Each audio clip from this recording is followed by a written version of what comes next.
So, I brought Shigaraki back. I see. You aren't happy? I ain't even gonna lie to you, bro. I kinda just want to see it end.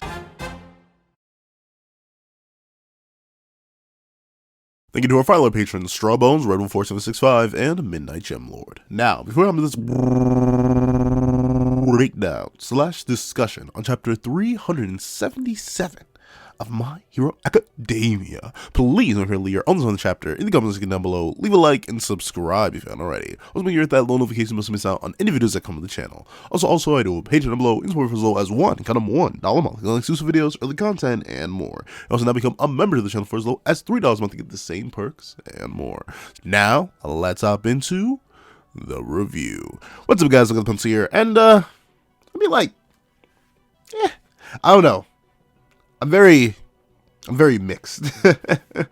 very mixed about chapter 377. And really, I'd say the past couple weeks of My Hero Academia in general. Like, it has things that I like, it has things that I don't like. I'm kind of... It's a massive 50-50. But let's not waste any more time. Let's hop right into it. So open up, and we start with a beautiful little motif. I believe these are... I actually don't know what trees these are. These don't look like cherry blossom trees. They look like... I'm not a... What would that be? An arboreologist? Like, I don't know enough about trees. But regardless, we open up with this nice little monologue. Or, I guess it's a monologue? This is the narrator, I assume. Let me hit it real quick. As the heroes withered, the villains thrived. Due to a gap in power, achieving victory through standard tactics was unlikely as grabbing a hold of a thin, fleeting thread. Instead, the heroes strategized to divide their foes and claim the advantage, but a raging tempest began to blow. And for this reason, I do think that, it works, right? It works. This opening monologue essentially talks about the setup of the war, right? And how now everything's going bad, right? All for One's back in his prime, even though he's not doing anything with it. Shigaraki is All for One and also Tenko, but he's been a menace. And obviously Toga Twice is now happening, and Dabi is cooking himself alive like a best chicken ever. But regardless, I feel like if you were gonna go this way, you might as well reverse open the war. Like, the first war started with the hero's advantage, then it ended in a loss. So I can see kind of what Horikoshi was going for here. Like, you open up the second war with the hero's advantage, and then you have them win after going through bad things. I think that's what the end of the chapter kind of leads into that. Like, while everything's gotten really bad, we're at a turning point now. But I think it's kind of like almost redundant. I'm not exactly sure how I feel about it. Because, like, me personally, if I was writing it, what I would have done is I would have had the villains attack spontaneously. And I'm not going to go full in-depth on what my plans would be, because I am literally writing a second war rewrite. At the same time I'm writing a first war rewrite, I need to take my time. I need to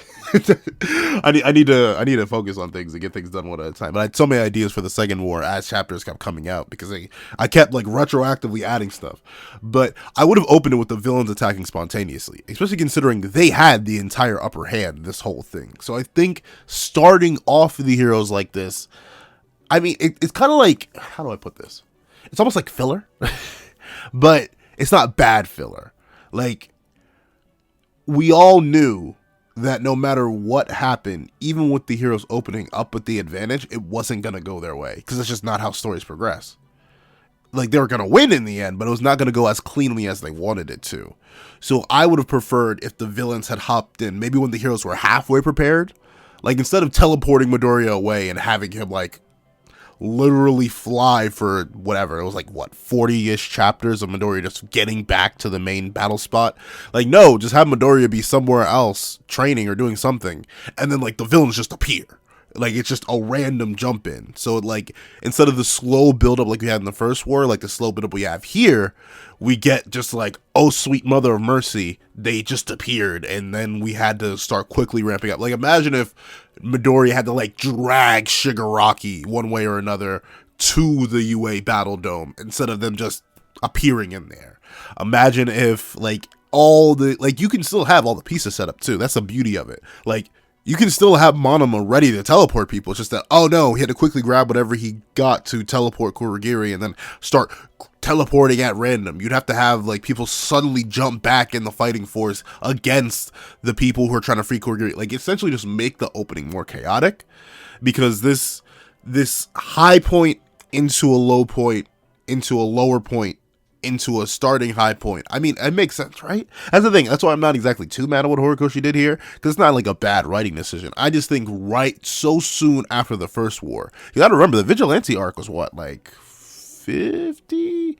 If that. Was it really? Was it even that long? Hold on. Let me look at how long the, Okay. So the Tartarus Escapees arc is not called the Vigilante arc.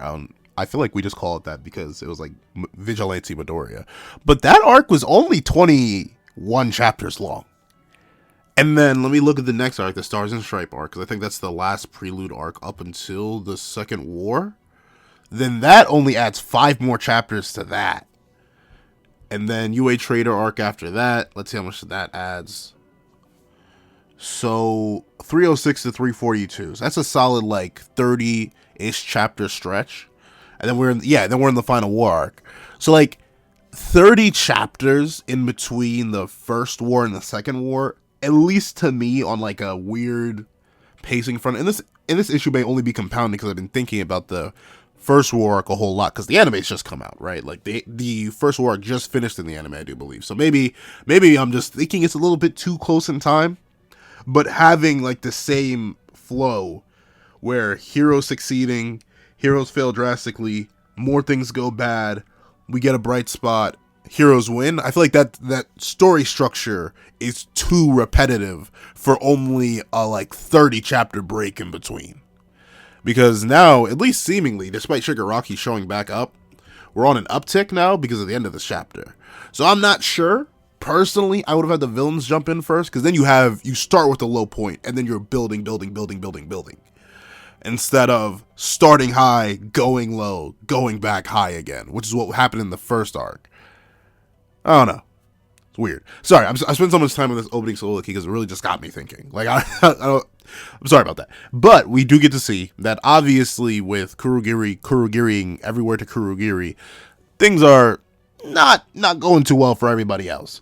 And we see that in the beautiful palace in the sky that's away from the first palace in the sky, the dark shadow opens. You see Kurogiri's eyes, you see Yamada, President Mike, and Aizawa turns and immediately recognizes Yamada.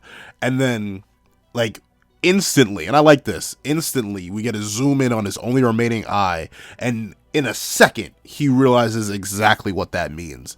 And you see the twisted, and I love the way Horikoshi draws it, the twisted eyes of Kurogiri just gazing upon them, and twice leaping out, splitting into more and more clones and copies, all pitting down and destroying Monoma. Because essentially, but the interesting thing is, right, I'm not exactly sure how did Kurogiri, was that explained and I just missed it? I need to reread the previous chapters again. But I'm not sure how Kurogiri knew exactly where to teleport to.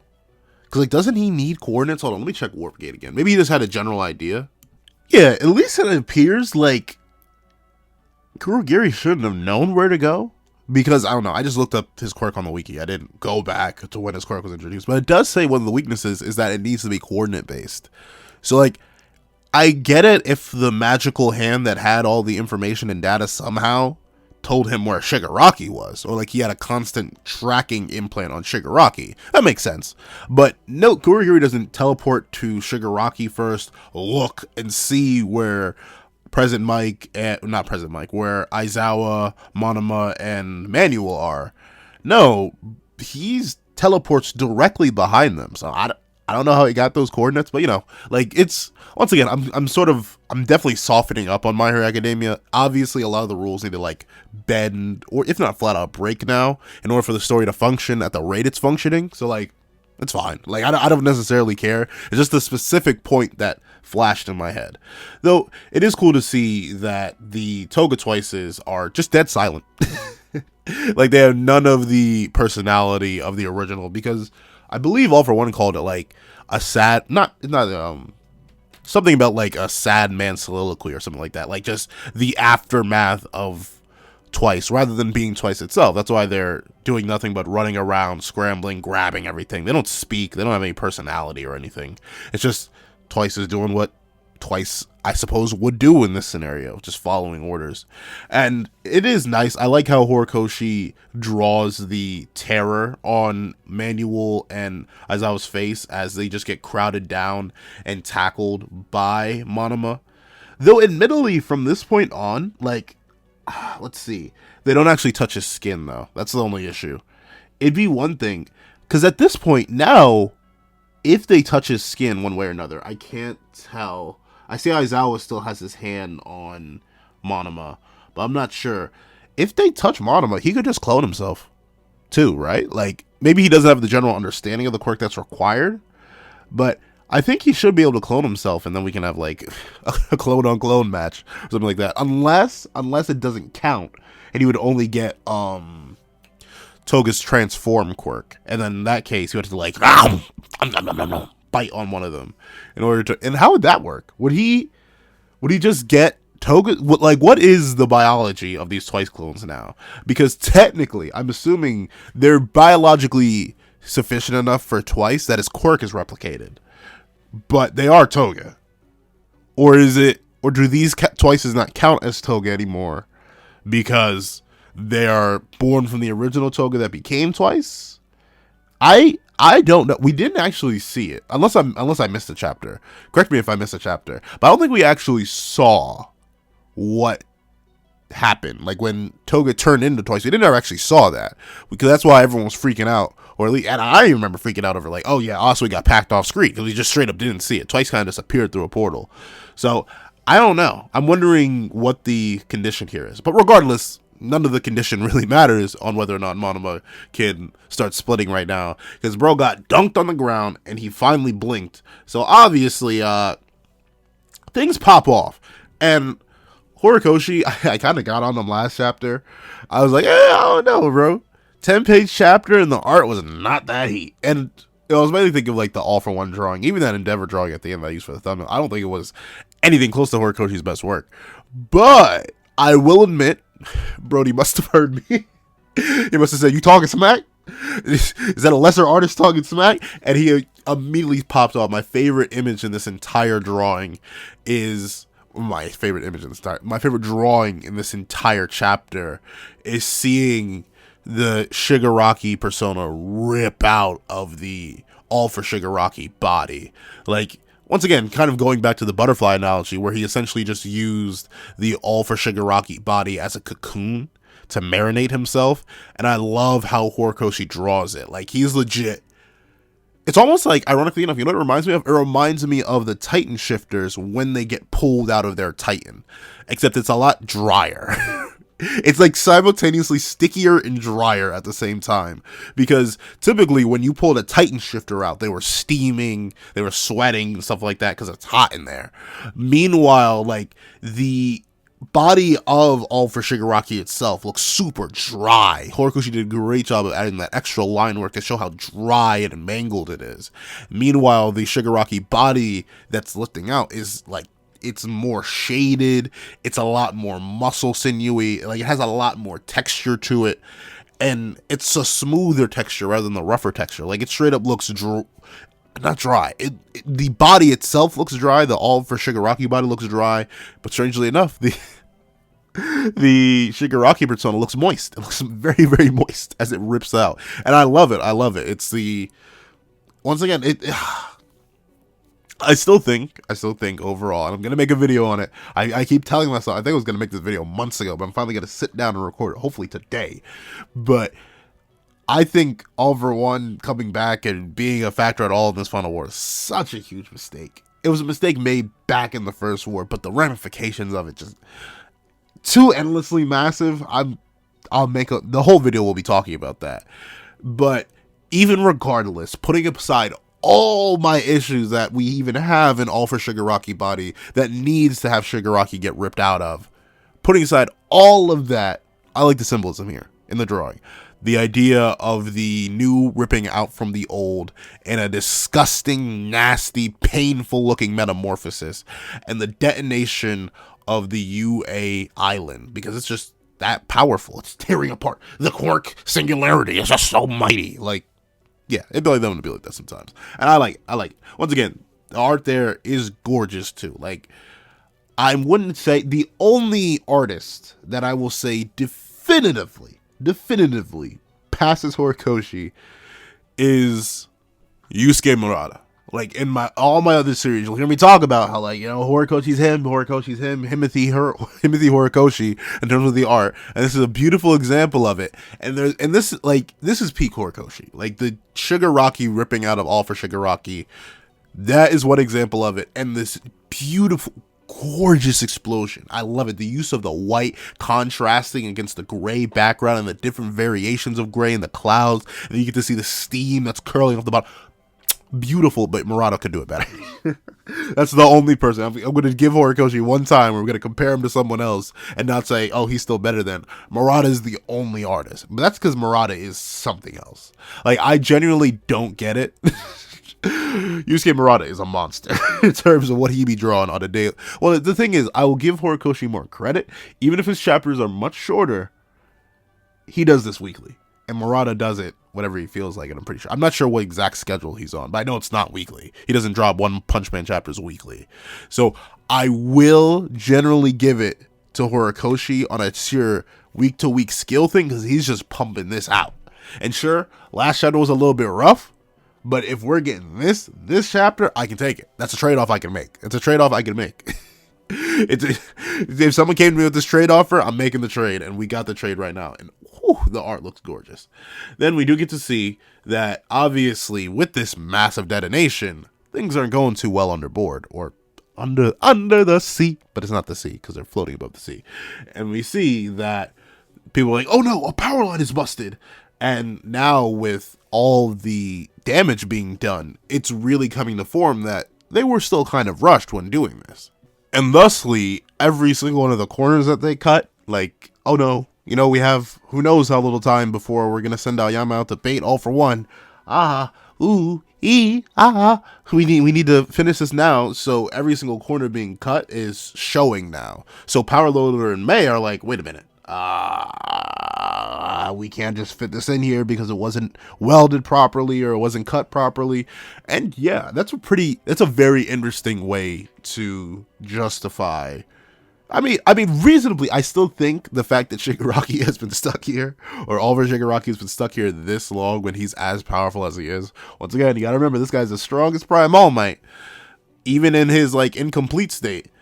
I do think it is kind of wild, but I'm glad that it's breaking now, essentially. Hopefully we don't have to stay here any longer. I know the whole goal is to keep him here, because if he goes anywhere else, if he actually touches land, the whole world's done. But, like, darn it, I want him to touch land, gosh darn it. Like, please, let him do something else other than be on this little floating egg, which is no longer an egg. It's like a cracked egg, because the top is blown off. And we see that apparently, through sheer miracle and force of will, the electromagnetic barrier is still up. I don't even know what they made that out of. Like, what? I don't know. At least looking at the this is like a miniature. I'm not gonna say it, but like that detonation that went off there looks cataclysmic. Like, and wait a second, you mean to tell me that right now Bakugo is still laid out on the ground, getting his open heart surgery done by what's his name, Best Jeanist and Headshot?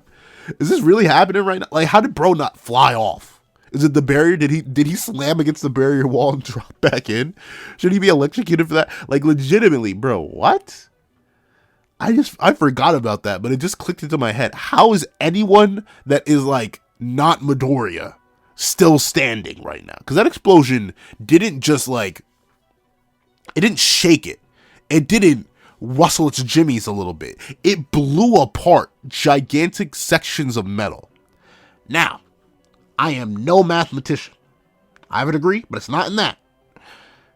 But I think if this detonation was able to blow away whole chunks of metal on this flying fortress, I think Maruko, I think Jeanist, I think Headshot, I think Bakugo's corpse, I think everybody should be in the ocean right now. There's no way everyone stays stationary, but I bet you, I'm not sure, I didn't check later. Wait, let me see later on in the chapter. Do we see anybody? See, like, some things got blown off, but everything should have been blown off by that massive explosion. We don't see it. We don't see anybody. But reasonably, based on that explosion alone, everybody should be in the ocean. But, you know what? I'll let it slide, even though it makes fundamentally no sense. Because we gotta keep it pushing. We gotta keep it pushing. And we see that with Yaoyorozu at the bottom, you know, pumping out that good stuff. Pause.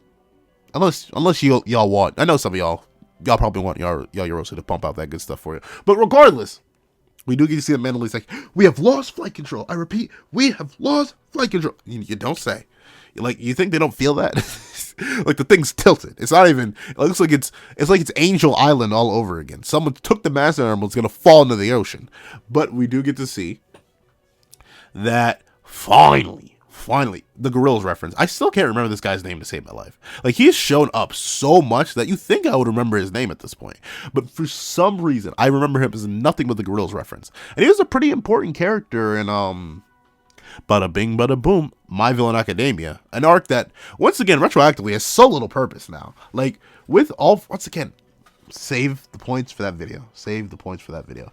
I'm gonna shut up. But with this being the case, like, he's been around a lot. I remember he was the person that got Twice to awaken, right? Because he used his quirk to make those refrigerators and Twice clones. Like, he even has one of those puppets behind him. So I don't know. I'm kind of weird. It's weird for me that I don't remember his name, despite how prominent he is. But he shall forever be the Gorillas reference. And we see, yeah, he's like, finally, I believe that I'm in. Prepare for your downfall, heroes. And we see that apparently, somehow, the control, well, no, not somehow. It's because of the Gorillas reference that the control center on the island is under attack. And now with Monoma slammed headfirst into the ground, having his dormer nearly cracked open. Obviously, he's not going to be able to perform his function anymore. And with Eraser also getting his dormer smacked on the ground, he can't do anything, even if he could do something, which he can't because bro's eye's gone. So now, there is no holding back the quirk-jacked Shigaraki. And with this being the case, Erasure is obviously no longer active. And see, like, I get it. Once again, I think this would have worked better as narrating text. Like, Mandalay saying all this, like, what is this? What kind of moral boost is this? What kind of support is this, bruh? Like, hold on, let me hit it real quick. I can't do female voices to save my life. She's gonna get it in a male voice. What's more, the control center is under attack, and the Phantom Thief is unable to perform his role. Erasure is no longer active. The deadliest villain of all is about to be unleashed. Like this sounds like hype material. Like Mandalay, are you his hype man? Why are you gassing him up like that? Like, I don't know.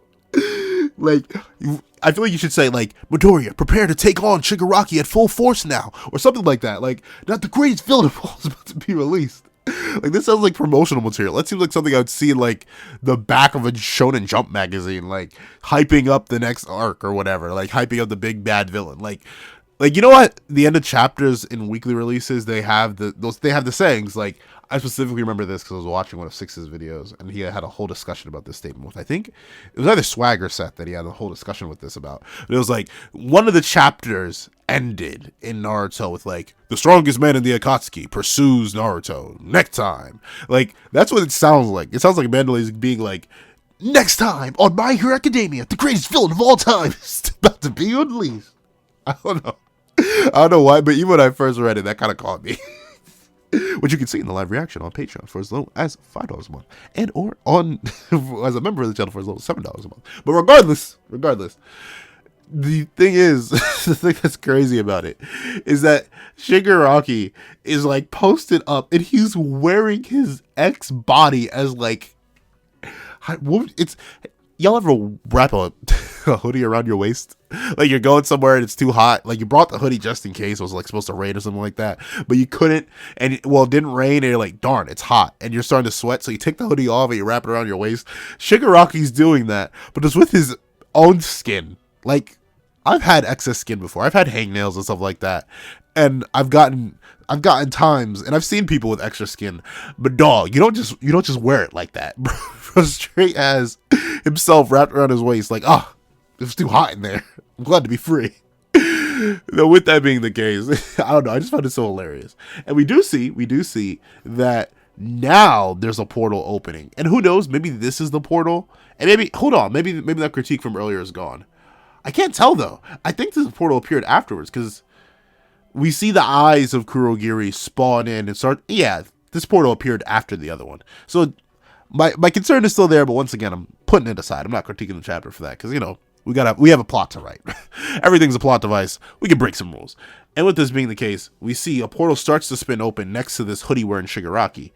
And we see that Midoriya, as he's holding... Why is he holding his right side? Like, I get it if he was holding his heart, but for some reason he's holding his right side. I don't know why. What's over there? Your lung. Like, I only think he'd be grabbing his lung right now, but who knows? Maybe he needs to grab. Oh, well, that makes sense based on what's explained later. So yeah, it makes sense why he's grabbing his lung. Never mind. Though we see that as Midoriya's wondering, wait a second, what happened at the Central Hospital? Oh no! I still don't get, like, is this dark? Why didn't they just... I think I've said this before. Why didn't they just slaughter Kurogiri?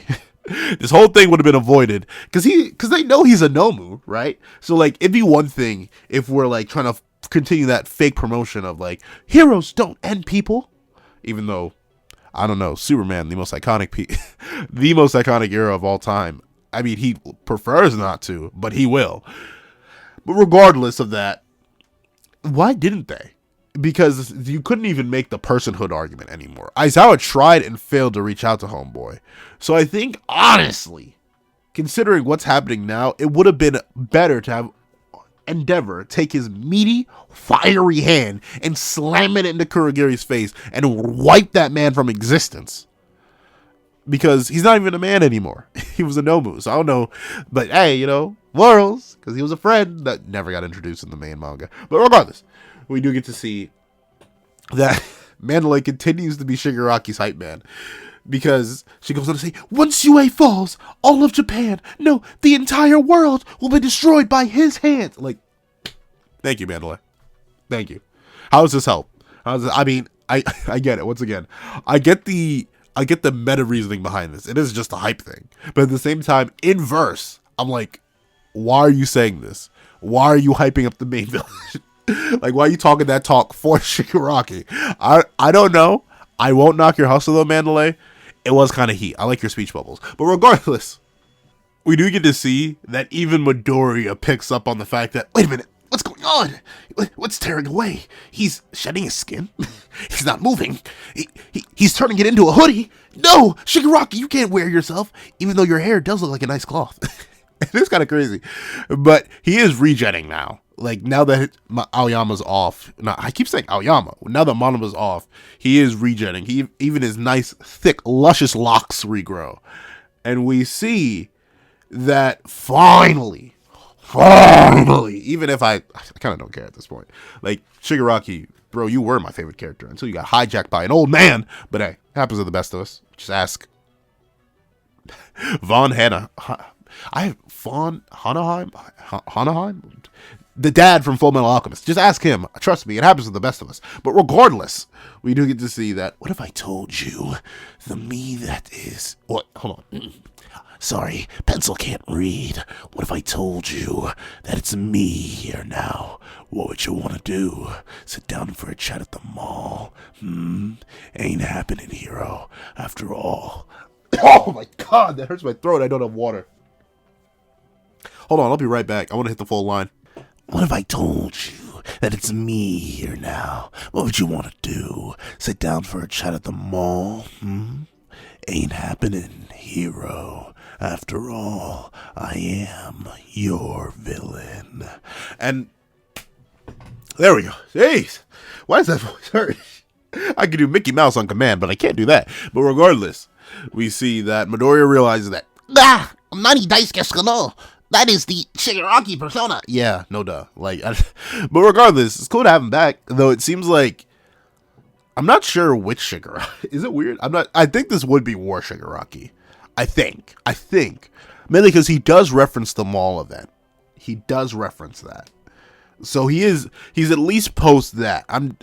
Maybe MVA. He recognizes Midoriya as his villain, or no, his hero that he needs to be the villain for. So assumingly this is War Arc Shigaraki, which is great, you know. I honestly, you know what have made this so much better?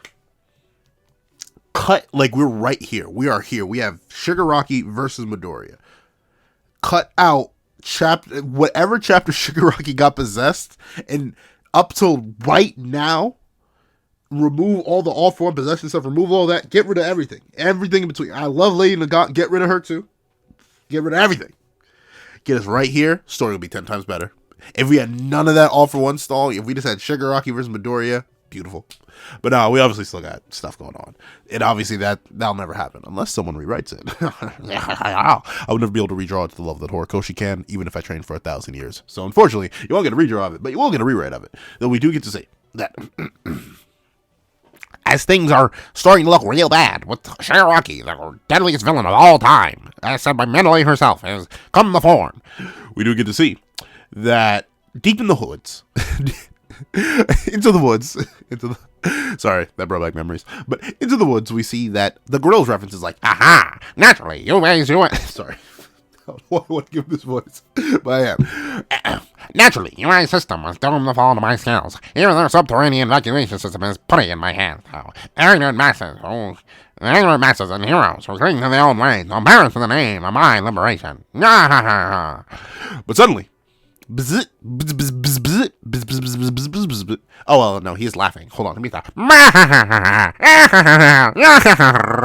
Yeah, I'm sorry.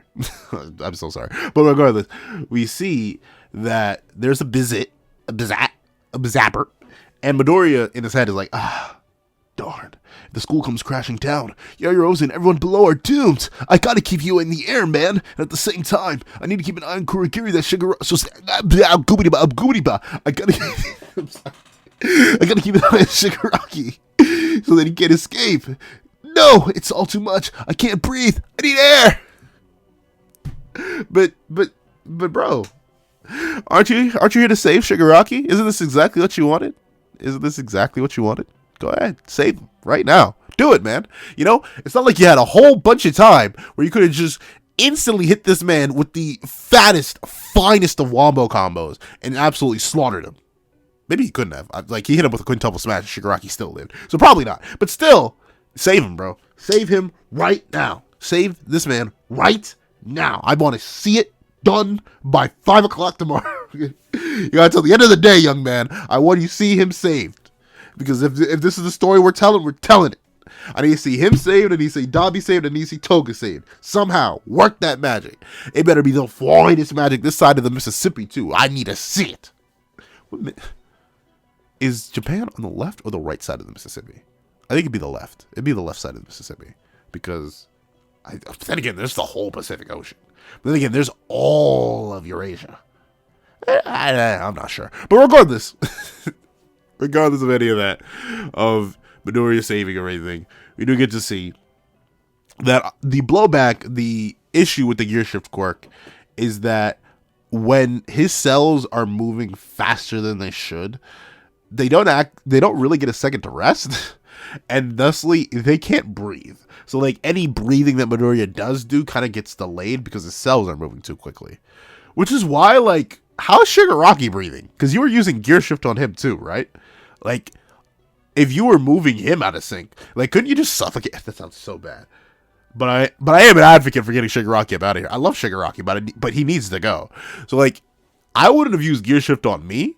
I would have used gear shift on him and just got to work. Like, straight, okay, I'm going to move some of your cells here. I'm going to move some of your cells here. I'm going to do some of your cells here. So, all that breathing you do can't work. But regardless, we do get to see that as Midoriya's struggling and dougling, bobbing and weaving, bobbing and scheming, we do get to see that the all-for-one man, or the one-for-all man, who still doesn't have a name. This, like, I think the second user or the third user. He doesn't have a name yet, but he says, I said, you can't fall just yet.